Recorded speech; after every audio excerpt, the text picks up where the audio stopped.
Myself, Mohammed Yusuf, teacher, presently at Government High School, Langkor. Dear students, हम शुरू कर रहे थे क्लास 10 के बायोलॉजी वाला पोर्शंस, हेरिडिटी एंड इवोल्यूशंस. इसके अंदर बहुत सारे टॉपिक्स को जो है हमने कंप्लीट किया हुआ है फर्स्ट लेक्चर के अंदर. जैसे कि हमने इसके अंदर Mendel law of inheritance, monohybrid and dihybrid cross जो है कंप्लीट किए गए. इसके बाद सेकंड लेक्चर के अंदर हमने किया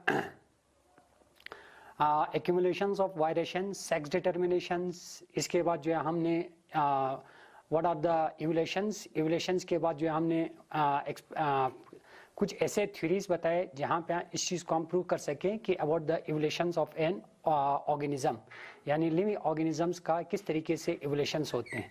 यानी कुछ एविडेंस पड़े थे जिसकी वजह से हम ये बता सकते हैं कि लिविंग ऑर्गेनिज्म के अंदर इवोल्यूशंस हुए जरिए. उसमें से सबसे पहले जो है हमने कहा था होमोलॉगस ऑर्गन, इसके बाद हमने कहा था एनालॉगस ऑर्गन, इसके बाद हमने कहा था फॉसिल्स. तो आज के लेक्चर में जो है डार्विन थ्योरी ऑफ इवोल्यूशंस के बारे में हम पढ़ेंगे, लेकिन उससे पहले थोड़ा सा रिवाइज करेंगे कि what are the evidence of evolutions of an organism. तो उसके अंदर हमने 3 चीज कहा था. एक तो हमने कहा था होमोलॉगस ऑर्गन,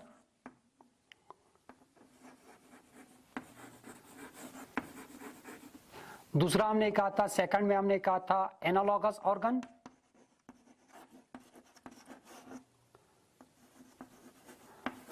और तीसरे में हमने कहा था फॉसिल्स.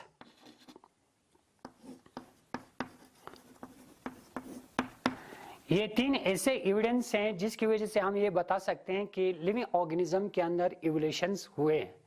जैसे कि अगर हम होमोलॉगस ऑर्गन्स की बात करते हैं, study of homologous organ is called homology. याद रखना, जब कभी भी हम होमोलॉगस ऑर्गन के बारे में स्टडी करते हैं उस ब्रांच ऑफ बायोलॉजी को हम कहते हैं homology. Homo means homologous organs and logy means study को कहते हैं. तो होमोलॉगस ऑर्गन्स के बारे में स्टडी करना उस ब्रांच को हम कहेंगे होमोलॉजी.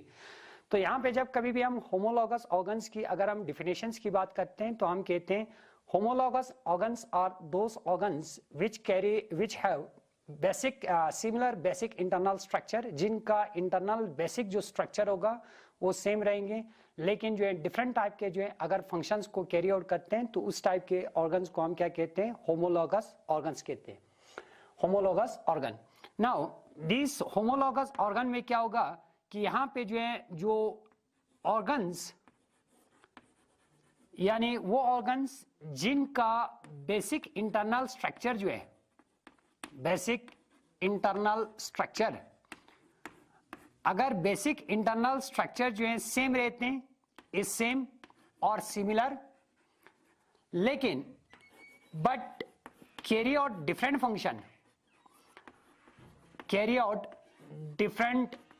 फंक्शन, लेकिन अगर ये फंक्शन अलग अलग करते हैं उस टाइप के ऑर्गन्स को हम कहेंगे होमोलॉगस ऑर्गन्स. याद रखना, यानी होमोलॉगस ऑर्गन्स उस टाइप के ऑर्गन्स को कहते हैं जिनका basic internal structure, basic body का जो डिजाइन होगा वो सेम रहेंगे, ऑर्गन का जो डिजाइन होगा वो सेम रहेंगे, लेकिन कैरी आउट डिफरेंट फंक्शन, लेकिन जो है फंक्शन जो है अगर अलग अलग करते हैं उस टाइप के ऑर्गन्स को हम क्या कहते हैं, होमोलॉगस ऑर्गन कहते हैं. फॉर एग्जांपल, मिसाल के तौर पर तो हमने यहां पे एग्जांपल लिया था, जैसे कि अगर हम फोर लिम्स ऑफ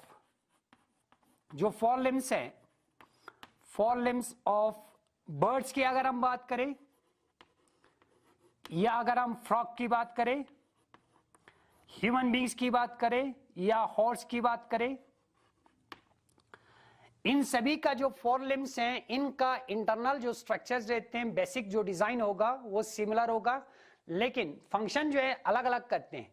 जैसे कि अगर हम बर्ड्स की बात करें, 4 लिम्स जो बर्ड्स के अंदर होते हैं they are use for flying, इसको फ्लाइंग के लिए इस्तेमाल किया जाते हैं. अगर हम फ्रॉग की बात करें, जो 4 लिम्स होते हैं फ्रॉग के अंदर they are use for jumping के लिए इस्तेमाल किया जाते हैं. जो हॉर्स के अंदर होते हैं फोर लिम्स, उसको यूज किया जाते हैं फॉर रनिंग के लिए, या ह्यूमन बींग्स के अंदर जो फोर लिम्स हैं they are use for grasping of things, यानी चीजों को कलेक्ट करने के लिए इस्तेमाल किया जाते हैं।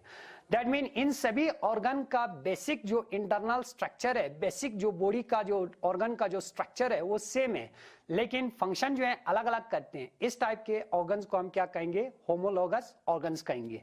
नाउ दूसरा हमने कहा था एनालॉगस ऑर्गन। एनालॉगस ऑर्गन इसी का अपोजिट है। होमोलॉगस ऑर्गन का अपोजिट जो है एनालॉगस ऑर्गन्स है। अगर हम एनालॉगस ऑर्गन्स की बात करते हैं, एनालॉगस ऑर्गन जो है are those type of organ, those organ which have different, यानी जिनका जो है डिफरेंट जो है बेसिक बॉडी डिजाइन होगा, design but carry out same function. लेकिन अगर जो है ये सारा का सारा सेम फंक्शंस को कैरी आउट करते हैं, then that type of organs are called analogous organs. इस टाइप के जो ऑर्गन्स होते हैं उसको हम कहते हैं एनालॉगस ऑर्गन्स। याद रखना, होमोलॉगस ऑर्गन उस टाइप के ऑर्गन्स को कहेंगे जहां पे बेसिक जो इंटरनल बॉडी का जो स्ट्रक्चर होगा वो डिफरेंट होगा, लेकिन फंक्शन जो है अगर सेम कैरी आउट करते हैं, that type of organs are called analogous organs. मान लो दो ऑर्गन्स हैं जिनका इंटरनल जो बेसिक स्ट्रक्चर है वो डिफरेंट है, लेकिन दोनों ऑर्गन जो है, मान लो ये एक ऑर्गन से दूसरा ऑर्गन ये है, अगर दोनों का जो है इंटरनल बेसिक स्ट्रक्चर जो है डिफरेंट है, लेकिन दोनों जो है अगर सेम फंक्शन कैरी आउट करते हैं, then that type of organs are called analogous organs. उस टाइप के ऑर्गन्स को हम क्या कहेंगे? एनालॉगस ऑर्गन्स कहेंगे।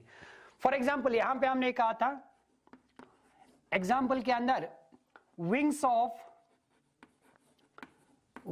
of birds and insect। अगर हम इनकी विंग्स की बात करते हैं तो विंग्स का जो इंटरनल जो बेसिक स्ट्रक्चर होगा वो दोनों का जो है डिफरेंट रहेंगे। अगर हम बर्ड्स की विंग के स्ट्रक्चर की बात करें या इंसेक्ट की विंग्स की स्ट्रक्चर की बात करें, जो बेसिक स्ट्रक्चर है वो दोनों का जो है डिफरेंट है, लेकिन दोनों जो है सेम फंक्शन कैरी आउट करते हैं। They are used for flying, flying के लिए इस्तेमाल किया जाते हैं, and that type of organs are called analogous organ. इस टाइप के ऑर्गन्स को हम क्या कहते हैं? एनालॉगस ऑर्गन्स कहते हैं। तो दो चीज हुए हमारा, एक होमोलॉगस ऑर्गन्स हुआ और दूसरा हमारा एनालॉगस ऑर्गन्स हुए। तो तीसरा जो है थर्ड पार्ट है इसका, हमने कहा था तीन ऐसे एविडेंस हैं जिसकी वजह से हम ये बता सकते हैं कि लिविंग ऑर्गेनिज्म के अंदर इवोल्यूशंस हुए हैं जरे। तो तीसरा जो है हमारा फॉसिल्स हैं।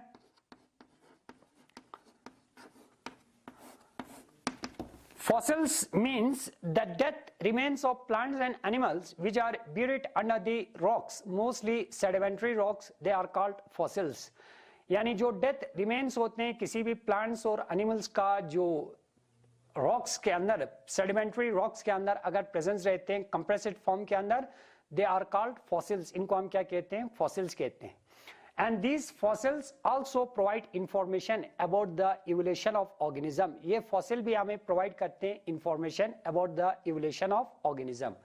फॉसिल का मतलब हुआ the death remains of plants and animals। जो डेथ रिमेन्स है किसी भी प्लांट्स और एनिमल्स का, and these plants and animals which are buried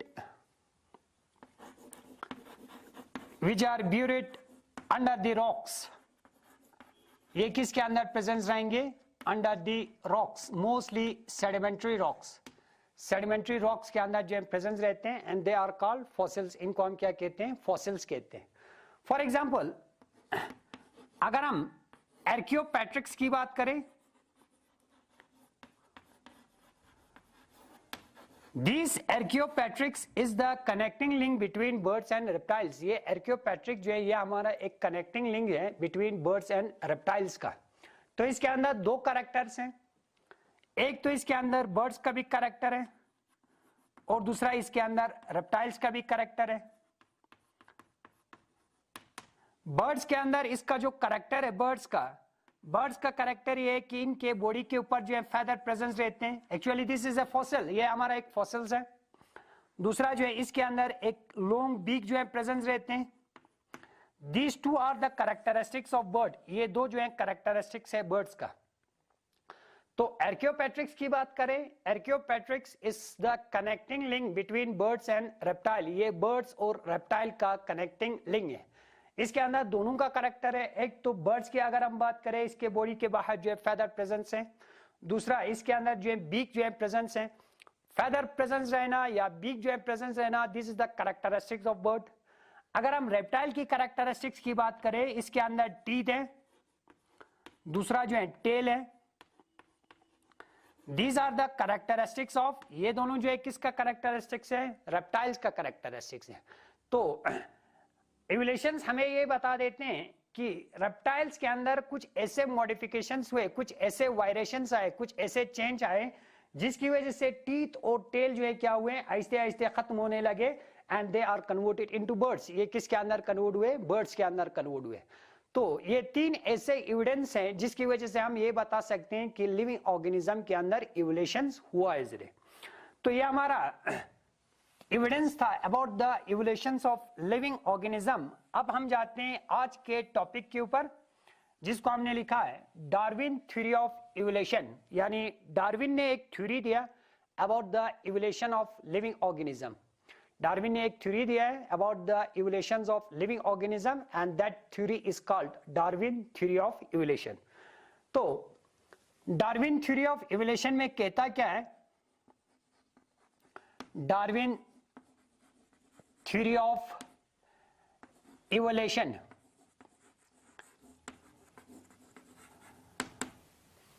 Darwin theory of evolution जो है ये हमारा जो है डार्विन ने दिया।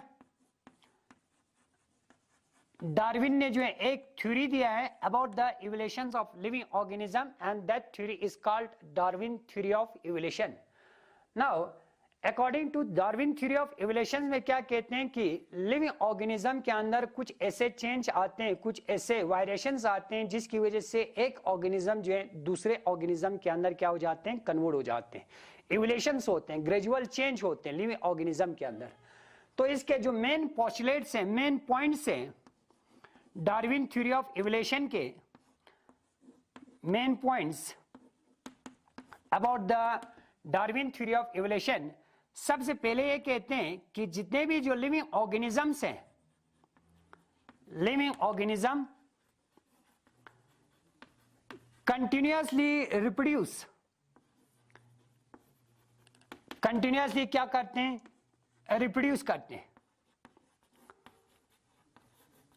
जिसकी वजह से इसका नंबर जो है कंटिन्यूअसली क्या होगा? इंक्रीज होगा। यानी जितने भी लिविंग ऑर्गेनिजम्स है, first point of Darwin theory of evolution के अंदर कहते हैं कि जितने भी लिविंग ऑर्गेनिजम्स है, ये लिविंग ऑर्गेनिज्म क्या करते हैं? कंटिन्यूअसली रिप्रोडक्शंस करते हैं। जब कंटिन्यूअसली रिप्रोडक्शंस करेंगे तो नंबर ऑफ इंडिविजुअल तो ज्यादा होना चाहिए, नंबर ऑफ इंडिविजुअल भी क्या होगा? इंक्रीज होगा। लेकिन इस यूनिवर्स के अंदर जो नंबर ऑफ स्पीशीज है, नंबर ऑफ स्पीशीज जो है वो हमेशा कांस्टेंट रहते हैं। क्यों कांस्टेंट रहेगा? इसलिए क्योंकि जितना लिविंग ऑर्गेनिज्म अगर रिप्रोड्यूस करके न्यू ऑफस्प्रिंग प्रोड्यूस करते हैं तो उसमें से कुछ जो है डेथ भी कर जाते हैं, जिसकी वजह से टोटल जो नंबर ऑफ इंडिविजुअल्स होगा, उसका जो स्पीशीज होगा वो हमेशा क्या रहेगा? कांस्टेंट रहेगा।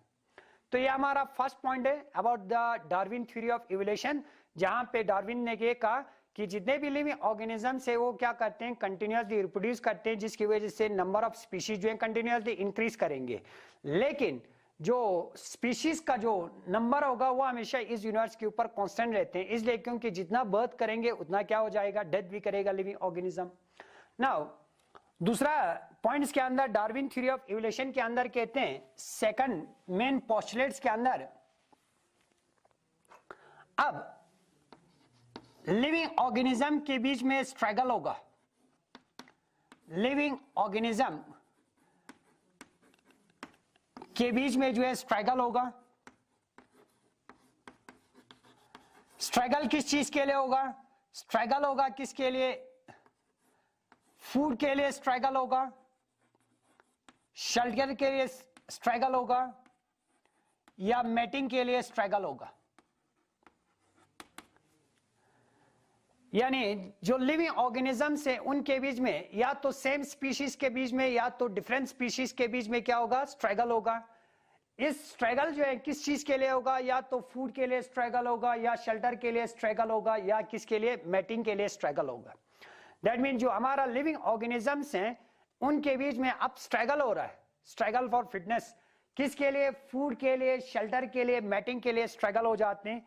अब इस स्ट्रगल की वजह से नेक्स्ट पॉइंट में ये कहते हैं, इस स्ट्रगल की वजह से जो अनफिट ऑर्गेनिजम्स हैं, थर्ड पॉइंट, जो due to struggle the unfit organism, unfit organism को ये क्या करेगा, एलिमिनेट करेगा, बाहर निकाल देगा, एलिमिनेटेड, बाहर निकाल देंगे। ठीक है, क्यों, इसलिए क्योंकि जो अनफिट ऑर्गेनिजम्स होगा वो खुद ब खुद बाहर निकल जाएंगे। क्यों, इसलिए क्योंकि जो फिट ऑर्गेनिजम्स है वो क्या करेगा, मैक्सिमम जो है फूड हो जो है वो खुद खाएंगे, मैक्सिमम शेल्टर जो है वो खुद खाएंगे। तीसरा जो है मेटिंग जो है वो खुद करेंगे, जिसकी वजह से जो अनफिट ऑर्गेनिजम्स होते हैं वो क्या हो जाते हैं, एलिमिनेट कर जाते हैं, बाहर निकल जाते हैं।